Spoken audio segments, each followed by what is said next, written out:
ជំរាបសួរបងប្អូនជនរួមជាទីគោរពថ្ងៃនេះគឺជាថ្ងៃពុធពីកើតខែបឋមសាទឆ្នាំមមេសប្បស័កពុទ្ធសករាជ2559ត្រូវនៅថ្ងៃទី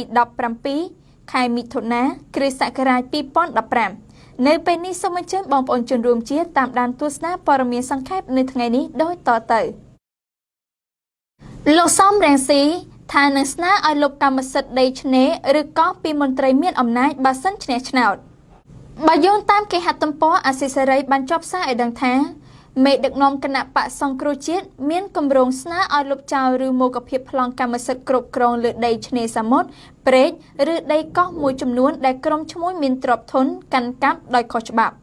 សារព្រមាននេះកើតមានក្រោយពេលឆ្នេរសមុទ្រភាគច្រើននាខេត្តព្រះសីហនុពេលបច្ចុប្បន្នត្រូវឈ្មួញនិងអ្នកមានអំណាចខុបខិតធ្វើប្លង់កម្មសិទ្ធិនិងហុំព័ទ្ធរបងថ្មមិនឲ្យពលរដ្ឋ